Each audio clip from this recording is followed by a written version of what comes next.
The windshield wipers scraped back and forth in a frantic rhythm, struggling against the relentless October rain that poured over downtown Seattle.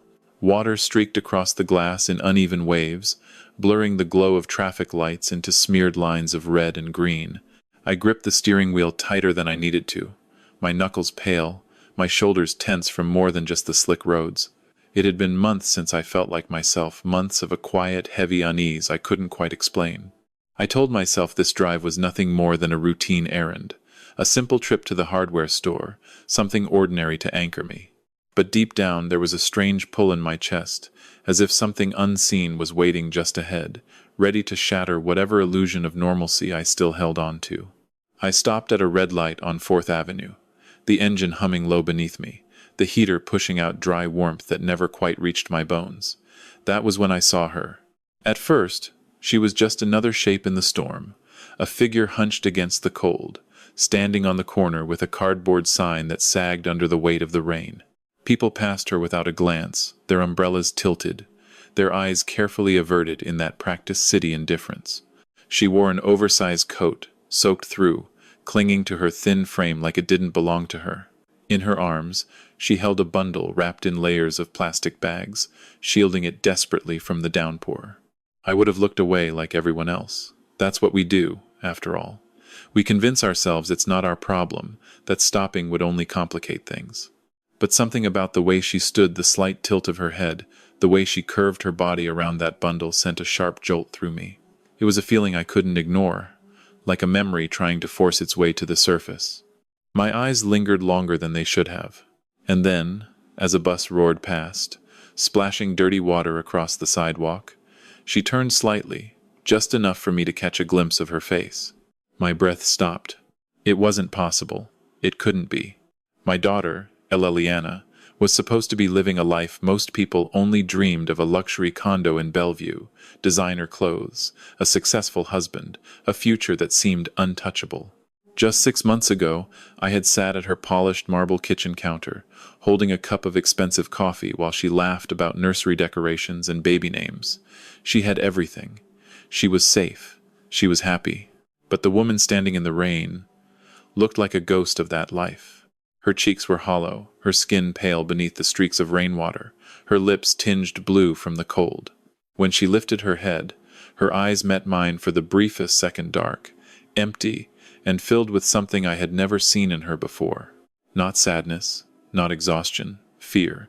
The kind of fear that doesn't come from a bad day or a rough patch, but from something deeper, something that breaks you slowly over time. And in that instant, the world around me seemed to fall away. The honking cars, the rushing rain, the city noise, it all faded into nothing. There was only that face, my daughter's face, unrecognizable, yet unmistakably hers. A shock like ice water flooded through my veins, sharp and immediate. My mind rejected what my eyes were telling me, scrambling for any explanation that made sense. This had to be a mistake, a trick of the light, someone who only resembled her. Because the alternative, the truth staring back at me through that storm, was something I wasn't ready to accept. But then she shifted the bundle in her arms, and a faint cry pierced through the rain. And everything inside me broke. I didn't think I reacted. The truck door slammed open before the light even changed, and I ran straight into the freezing rain, ignoring the angry horns erupting behind me. Water splashed up around my boots as I crossed the slick pavement, my heart pounding so violently it drowned out everything else. "Elelliana!" I shouted, my voice breaking as it tore through the storm. She flinched the moment she heard her name, her body tightening like a cornered animal. Instead of relief, fear flooded her face. Real, raw fear. She stumbled back toward the wall, clutching the bundle against her chest as if I were a threat instead of her father. For a split second, she didn't recognize me. Her eyes scanned my face like I was a stranger, something dangerous she needed to escape. Then something shifted. Recognition flickered through the panic, fragile and uncertain. "Dad," she whispered, her lips trembling, her voice barely audible over the rain. But instead of running into my arms, she shook her head violently. "No, you have to go. Please, just go." Her eyes darted past me, scanning the street, the parked cars, the people walking by. She wasn't looking at me, she was looking for someone else. Who? I asked, stepping closer, lowering my voice. Who are you afraid of? I reached for her arm, but she recoiled again, tightening her grip around the bundle. A small cry came from inside it, thin and fragile, cutting through the chaos like glass. My chest tightened. Is that? My baby, she said quickly, almost defensively, her voice shaking. They'll take her, Dad. If they see you, they'll take her. Her words tumbled over each other, frantic and broken, as if she had repeated this warning 100 times in her head. Rain streamed down her face, mixing with tears she didn't seem to notice. I didn't hesitate again.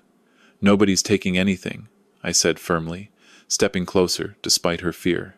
Not from me. I gently but firmly took her arm this time, grounding her, forcing her to look at me. You're coming with me. Now. She resisted for a moment, her body trembling, her eyes still searching the street like she expected someone to jump out at any second. But then the baby whimpered again, and something in her broke. The fight drained out of her, replaced by pure exhaustion. I guided her back to the truck, shielding her and the child from the rain as best as I could. She was lighter than I remembered, far too light, and it sent a cold wave of anger through me that I couldn't yet put into words. I helped her into the passenger seat, then quickly circled back to the driver's side, locking the doors the second I got in. Inside the cab, the world went quiet except for the steady hum of the engine and her uneven breathing. She curled into the corner, still clutching the baby tightly. It's okay, I said softly, trying to steady my voice. You're safe now. But she shook her head again, eyes wide. No, you don't understand, she whispered. He's watching. They're always watching. My grip tightened on the steering wheel. Who? I asked again, though something deep inside me already knew I wasn't going to like the answer. She hesitated, then finally said it, her voice hollow. Preston. The name hit me like a punch. Your husband? I turned to her, disbelief and rage rising at the same time. Where is he? Does he know you're out there like this? A bitter, broken sound escaped her lips, something between a laugh and a sob. She looked down at the baby, brushing damp strands of hair away from the tiny face. He knows, she said quietly. He's the one who put us there. For a moment, I couldn't breathe. The heater hummed, the rain kept falling, the world kept moving, but inside that truck, everything had changed. At first, it didn't happen all at once. That was the part that made it so dangerous, so easy to miss, until it was too late. Sitting across from me in the dim light, Elelliana stared into the fire like she was watching her past burn away piece by piece. It wasn't like this before, Dad, she said softly. You saw it. You were there. And she was right. I had seen it.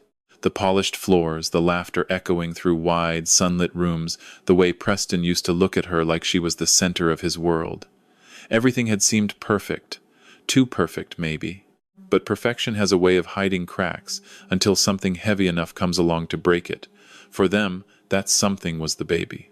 After Daisy was born, everything changed, she continued, her voice tightening. Or maybe it didn't change. Maybe it just stopped pretending. Preston became distant first. Not cruel, not yet just cold in a way that made her question herself. He would sigh at small things, roll his eyes when she spoke, act as if her exhaustion was an inconvenience rather than something real. Then his mother, Lydia, moved in to help. That's what they called it. Help. But it didn't take long for that word to twist into something else entirely. She watched everything I did, Elelliana said, her fingers gripping the edge of the blanket. How I held the baby, how I fed her, how I spoke, and no matter what I did, it was wrong. Lydia's voice, she explained, was never loud. It didn't need to be. It was sharp, precise, always delivered with a calm certainty that made it impossible to argue with. You're too emotional. You're not thinking clearly. Are you sure you're okay? At first, they sounded like concerns. But over time, they became accusations subtle, constant, suffocating. Preston joined in gradually, reinforcing every doubt Lydia planted. If the baby cried, it was because Elelliana wasn't attentive enough. If the baby slept, it was because she had exhausted her. If Elelliana forgot something small, they would exchange looks, those quiet, knowing looks that said everything without a word. Do you remember that? Preston would ask gently, almost kindly, as if she were a child.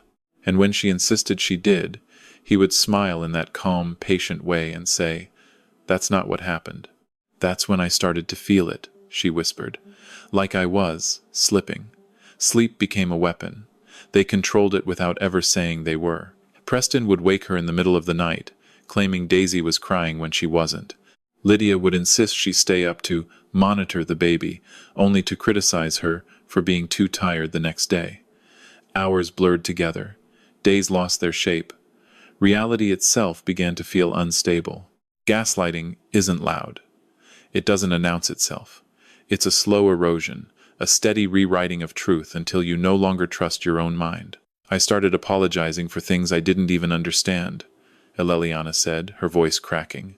"I thought, if I just tried harder, if I just listened more, it would go back to the way it was. But it never did. Instead, they tightened their control. Conversations happened when she was too exhausted to think clearly. Decisions were presented as facts. Documents appeared at just the right moments, when she was medicated, when she was weak, when she was desperate to prove she was still capable. Preston would sit beside her, his voice soft, reassuring, the same tone he used when they first fell in love. "It's just paperwork," he'd say. "For Daisy, for our future." Lydia would stand nearby, silent but watching, her presence pressing down like a weight. "I trusted him," Elelliana said, tears slipping down her cheeks. "He's my husband. I thought he wouldn't hurt me." Her hands trembled as she spoke, like even now her body remembered the fear before her mind could fully process it. But trust was exactly what they used against her. "They didn't need to force me," she whispered. "They just needed me to doubt myself enough to say yes." And by the time she realized what she had agreed to, what she had signed away, it was already too late. The betrayal didn't come with shouting or violence. It came quietly, wrapped in soft words and careful timing, which somehow made it far worse. Elelliana sat across from me, her hands trembling as if they could still feel the weight of the pen they had once held. "It happened when I was at my weakest," she said, her voice hollow. "That's when they knew I wouldn't fight back." Just weeks after giving birth, her body was still recovering from surgery, her mind clouded by exhaustion, pain, and medication. She could barely tell 1 hour from the next, let alone question the intentions of the man she loved. And that was exactly when Preston chose to act. "He came in with a stack of papers," she continued, staring at the floor as if the memory itself was too heavy to face. "He said it was for Daisy, a trust fund, something to protect her future." His voice had been calm, reassuring, almost tender. The same voice that once made her feel safe now guided her into signing away everything she had. Lydia stood nearby, watching in silence, her presence a quiet pressure that made it feel like refusal wasn't even an option. There was no urgency in their tone, no threat in their words, just a carefully constructed illusion of normalcy. "Sign here. Initial there. It's just routine. You want what's best for your daughter, don't you?" "I didn't read them," Elelliana whispered, her voice breaking. "I couldn't. I trusted him. And that trust cost her everything." What she thought was a trust fund was something far darker. Hidden beneath legal language and forged reassurances were documents that transferred ownership of her assets, her inheritance, the condo that was in her name, even her financial control directly into Preston's hands.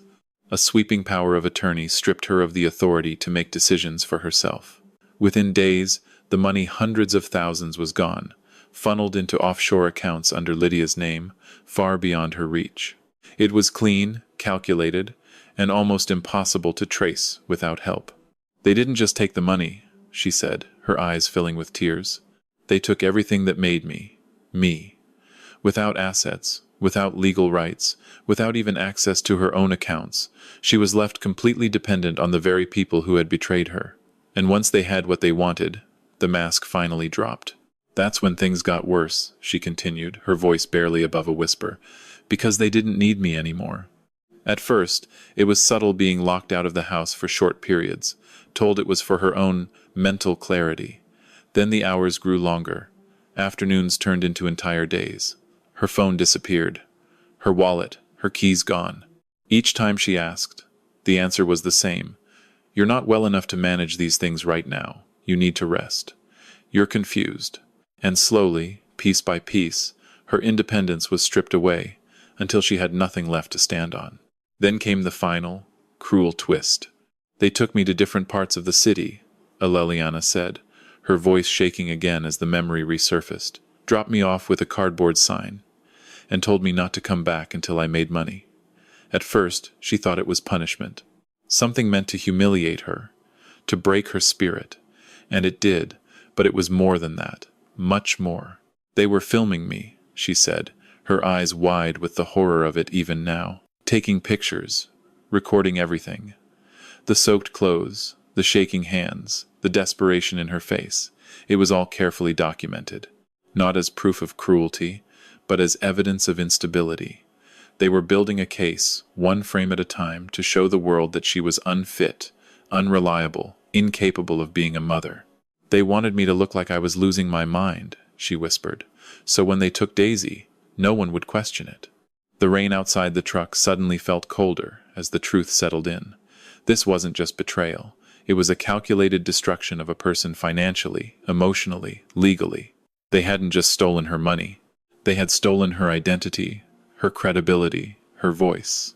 And worst of all, they had done it while pretending to love her. What they did next wasn't impulsive cruelty, it was strategy. Cold, deliberate, and terrifyingly precise. By the time Elelliana realized she had lost control of her money, her home, and even her legal rights, Preston and his family had already moved on to the final stage of their plan. It wasn't about hurting me anymore, she said, her voice distant, as if she were describing something that had happened to someone else. It was about replacing me, and the way they chose to do it was as calculated as it was inhuman. They started taking me out, she explained, her fingers tightening around the fabric in her lap. Different streets, different neighborhoods, always the worst ones. At first, they framed it as something temporary, something meant to teach her responsibility, as Preston had put it. He would drive her out early in the morning, sometimes with his brother Caleb in the passenger seat, both of them speaking in calm, controlled tones that made the situation feel surreal. They would hand her a piece of cardboard, already marked with pleading words, and tell her exactly where to stand. Then they would leave. I thought it was punishment, she admitted. I thought if I just did what they said, it would stop. But it didn't stop. It escalated. They took her phone, her wallet, anything that could connect her to the outside world. She had no way to call for help, no way to prove who she was, no way to escape without being found. And every time she hesitated, every time she questioned them, they reminded her of what she stood to lose. Daisy needs stability, Preston would say calmly. And right now, you're not stable. Lydia would stand behind him, nodding slightly, reinforcing the narrative. It wasn't just control, it was conditioning. They gave me rules, Elelliana said, her voice tightening. How long I had to stay, how much money I had to bring back, what I was allowed to say if anyone asked questions. If she didn't meet their expectations, she wouldn't be allowed back into the house. At first, she thought that meant sleeping outside. But then she realized it meant something worse. They would take Daisy from her completely. That fear kept her in place, rooted to those corners, day after day, rain or shine. But the most horrifying part wasn't the begging itself. They were watching me, she whispered. Not just from a distance, up close. Sometimes it was Caleb, sitting in a parked car across the street, his eyes hidden behind dark glass. Other times, it was someone she didn't recognize, someone holding a phone just a little too steadily, pointed in her direction. At first, she thought it was paranoia, that maybe the exhaustion was finally breaking her mind the way they claimed it was. But then she saw it clearly. They were recording everything. Every tear, every tremble, every moment of visible weakness was captured. The soaked clothes clinging to her body, the way she clutched Daisy too tightly, the hollow look in her eyes. They turned her suffering into footage. Not to help her, not to expose the truth, but to rewrite it. They were building a story, she said, her voice cracking. One where I was the problem. The realization hit her slowly, piece by piece, until it formed a picture too terrifying to ignore. The long hours on the street weren't random. The locations weren't random. Even the timing, late afternoons, poor lighting, bad weather, was chosen carefully. They wanted her to look unstable, unpredictable, unfit, and once they had enough evidence, they would use it. They wanted Daisy, she said, tears finally spilling over. Not just custody, Everything. Full control, full authority. A clean narrative where the devoted father rescued his child from a mentally unstable mother who had chosen the streets over her family. And with the legal documents already signed, with her finances gone and her credibility destroyed, there would be nothing left to defend herself with. They were going to erase me, she whispered. Not just from Daisy's life, but from existence as she knew it. Her name, her rights, her voice, all reduced to a cautionary tale told by the very people who had orchestrated her fall. And the most terrifying part? They almost succeeded. I didn't drive home. Instinct told me that would be the first place they would look, the most obvious move, and I couldn't afford obvious not now. Instead, I headed north, away from the city lights, away from traffic, toward a place no one knew about except me. The rain followed us for a while, tapping against the windshield like a warning, until it slowly faded into a quiet drizzle as we reached the outskirts. Neither of us spoke much during the drive. Elelliana sat curled against the door, clutching Daisy as if letting go even for a second might cost her everything. Every time headlights passed us going the opposite direction, her body tensed, her eyes flicking toward the window in silent panic. That kind of fear doesn't come from imagination. It comes from experience. The cabin sat near the edge of the Snohomish River, hidden behind a line of trees that swallowed the road long before you reached it. It wasn't much, just an old structure with creaking wood, a small stove, and enough supplies to get by, but it was off the grid, quiet, forgotten, safe. At least, that was the hope. I parked the truck and stepped out first, scanning the area out of habit more than necessity, then opened her door. "We're here," I said gently. She hesitated, her eyes searching the darkness one more time before finally stepping out, still holding Daisy close. Inside, the air was cold and still, but it didn't take long to bring it back to life. I lit the stove, the fire crackling to life as warmth slowly pushed back the chill. I found blankets, old but clean, and wrapped them around Elelliana's shoulders. She sat near the fire, unwrapping Daisy with careful hands, as if afraid the moment might disappear if she moved too quickly. The baby let out a soft cry, then settled as soon as the warmth reached her. I heated a can of soup, the simple smell filling the small space, and handed it to Elelliana. She ate like someone who hadn't seen food in days, quick, shaky, desperate but alive. For the first time since I had seen her on that street corner, there was a flicker of something different in her eyes. Not fear, not yet relief, but something close to it. Safety, maybe, or the beginning of it. I watched them from across the room, my chest tight with a mixture of emotions I couldn't fully separate: relief, anger, guilt, and something darker that had been building since the moment she said his name. I was 70 years old. My body didn't move the way it used to. My hip ached in the cold, and my doctor had been warning me about my blood pressure for years. But sitting there, watching my daughter slowly come back to life in front of me, I didn't feel old. I felt focused. Something inside me had shifted. This wasn't just about getting them out of the rain anymore. It wasn't about hiding and hoping things would somehow fix themselves. What had been done to her wasn't an accident. It was planned, calculated, executed with precision. And people who do things like that don't stop unless they're stopped. They'll find us, Elelliana said quietly after a while, her voice still fragile but steadier than before. Preston, he won't let this go. I nodded slowly, staring into the fire. Maybe, I said. Then I looked up at her, my voice firmer than it had been all night. But we're not running forever. That was the moment it became clear. I wasn't just her father anymore. I was going to fight. By the third day, it was clear that hiding wasn't a solution. It was a pause. And pauses don't win battles. If Preston and his family had gone this far, they wouldn't stop until they got what they wanted. Running would only delay the inevitable. We needed to shift from survival to strategy. So instead of disappearing deeper into the woods, I drove us back toward the city, straight into the storm we had just escaped. There was only one person I trusted for something like this: Adrian Vance. He wasn't the kind of lawyer who smiled for billboards or shook hands at charity events. He dealt with the kind of cases that didn't make headlines until it was too late: fraud, manipulation, legal traps designed to crush people quietly.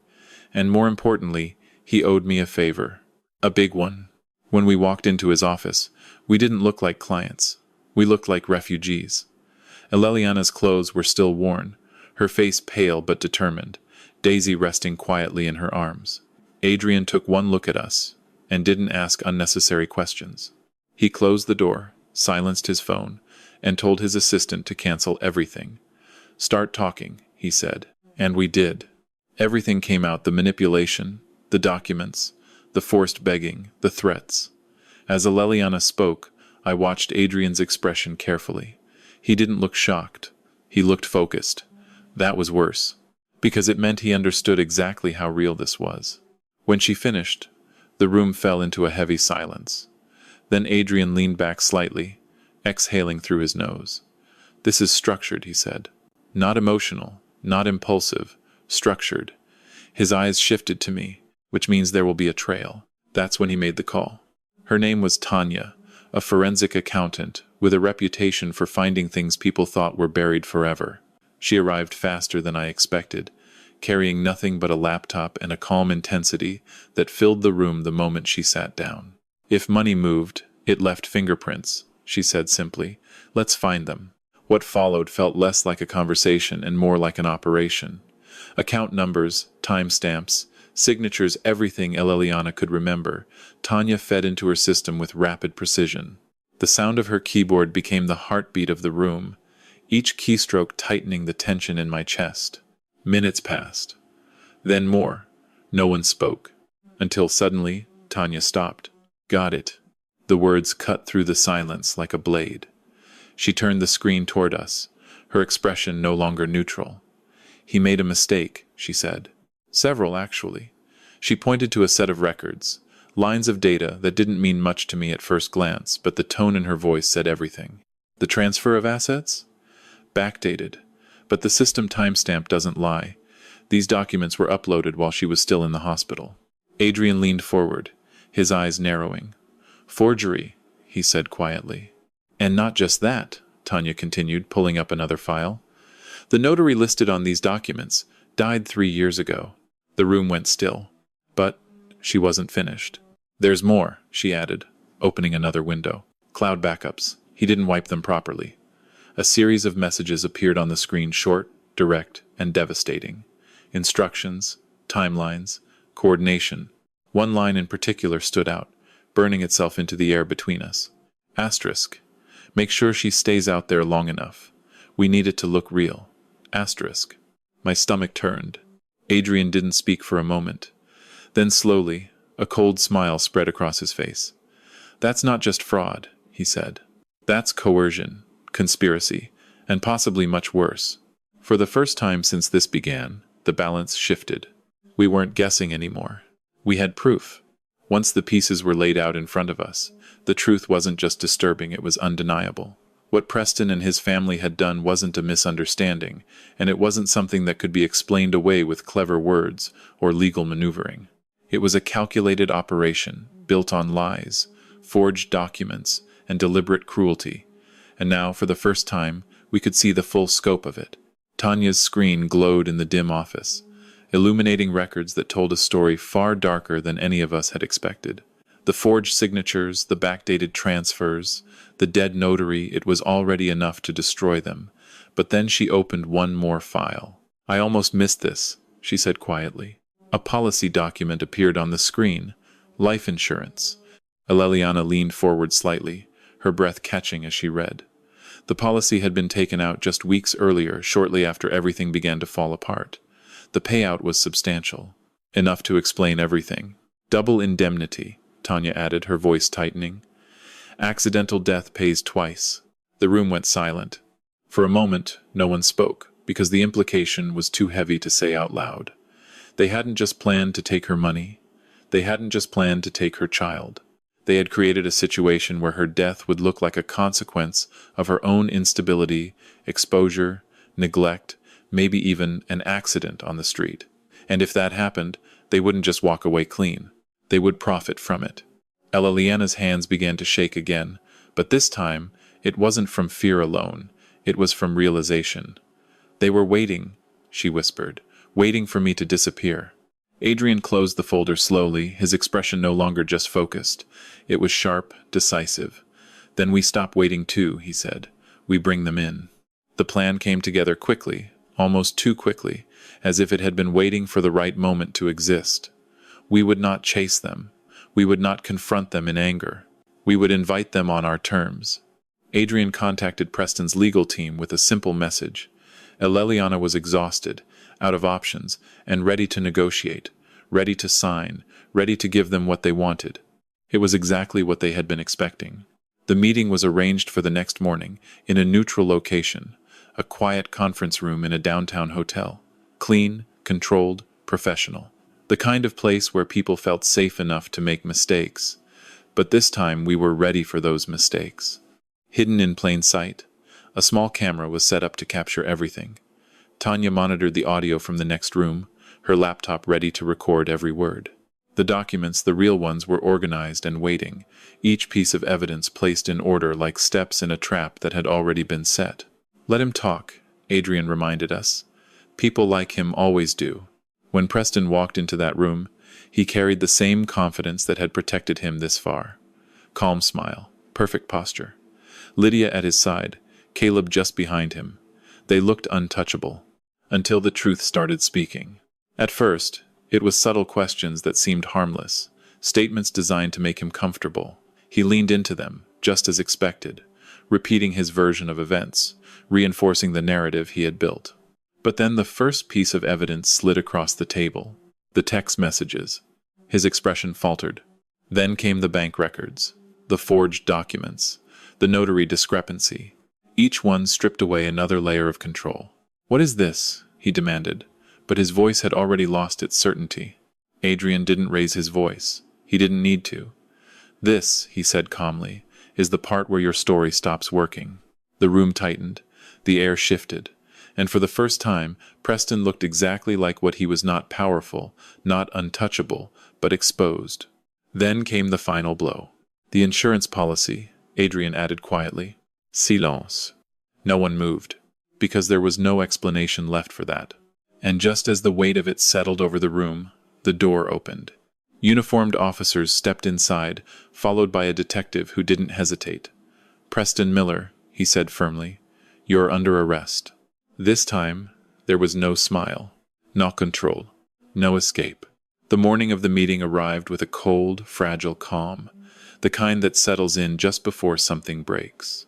The city moved as usual outside, the hotel cars passing, people rushing, life continuing without any awareness of what was about to unfold inside that quiet conference room. But for us, every second felt sharpened, deliberate. Elelliana sat beside me, her posture straight, her hands steady in her lap. She didn't look like the woman I had found in the rain. She looked different now, worn, yes, but stronger. Like someone who had walked through fire and decided not to burn. Across the table, Preston entered with the same polished confidence he had always carried. His suit was immaculate, his expression carefully crafted into concern. Lydia followed, her gaze sharp and cold, while Caleb lingered just behind them, scanning the room like he still believed he was in control. "Elelliana," Preston said smoothly, stepping forward as if nothing had happened. "Thank God you're safe." He opened his arms slightly, expecting her to respond, to fall back into the role he had written for her. She didn't move. "Sit down, Preston," she said quietly. It wasn't loud, but it was enough. Enough to make him pause. Enough to shift the balance in the room. Slowly, he lowered himself into the chair across from us, the smile still on his face but thinner now, strained at the edges. "We've prepared the documents," he began, sliding a folder across the table. "Full custody, temporary supervision for you until you're stable again. It's the best solution for everyone." His tone was calm, practiced, the voice of a man used to being believed. I felt the anger rise in my chest, but I didn't speak. This wasn't my moment. "I'm not signing anything," Elelliana said. The words landed like a crack in glass. For the first time, Preston's expression hardened. "Don't make this difficult," he replied, his voice dropping slightly. "You're not in a position to negotiate. You have no assets, no stability, no credibility. If you don't cooperate, I can make one call and have your father arrested for kidnapping." Silence followed. Then Adrian leaned forward. "Actually," he said calmly, You're the one with a problem. He opened his folder and slid the first document across the table, the text messages. Preston glanced down, dismissive at first until he read them. His eyes flickered, just for a second, but it was enough. Enough to break the illusion. "What is this?" he asked, but the confidence was gone. Adrian didn't answer immediately. He simply placed the next document on top of it. Bank records, transfers, offshore accounts. Then another. The forged notary. And finally the insurance policy. Each piece hit harder than the last, stacking up until there was nowhere left to hide. The room grew heavier with every second, the silence pressing in as the truth unfolded in front of him. "This is fraud," Adrian said quietly. "Forgery, coercion, and based on this policy, conspiracy with intent to cause harm." "No," Preston snapped, pushing back in his chair. "You can't prove intent." "You already did," Elelliana said. Her voice was steady, clear, unshaken. She stood up then, not as the woman he had tried to erase, but as someone who had found herself again. "You took everything from me," she continued. "My money, my home, my name. You tried to take my daughter, and you thought no one would believe me." Preston said nothing, because there was nothing left to say. The sound of the door opening cut through the room like a final verdict. 2 uniformed officers stepped inside, followed by a detective who scanned the scene once before focusing on Preston. "Preston Miller," he said firmly, "you are under arrest." This time, there was no resistance, no arguments, just silence. Caleb stepped back. Lydia's face drained of color, and Preston, he just stood there, frozen, as the weight of everything he had built collapsed in an instant. It didn't end there. The legal battle that followed took months long, exhausting months filled with hearings, statements, and the slow process of dismantling every lie they had constructed. But this time, the truth had something it hadn't before. Proof.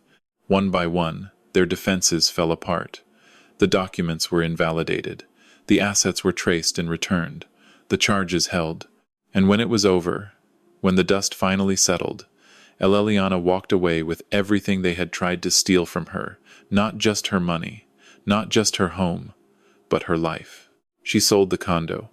Too many memories, too much damage. Instead, she bought a small house not far from mine, somewhere quiet, somewhere real, a place where Daisy could grow up without fear. And sometimes, in the late afternoon, I sit on my porch and watch them in the yard, my daughter, standing in the sunlight, and my granddaughter chasing something invisible through the grass. Free. For the first time in a long time. Truly free. In the end, life didn't return to what it had been before, because some things, once broken, are never meant to be restored to their original shape. Instead, something new took its place. Something quieter, steadier, and far more real. Elelliana chose not to rebuild the illusion she once lived in. She let it go completely. The condo, the status, the version of happiness that had nearly destroyed her, all of it was left behind without regret. What she built instead was simple: a small house with sunlight in the mornings, a garden in the yard, and a sense of peace that no amount of money could ever buy.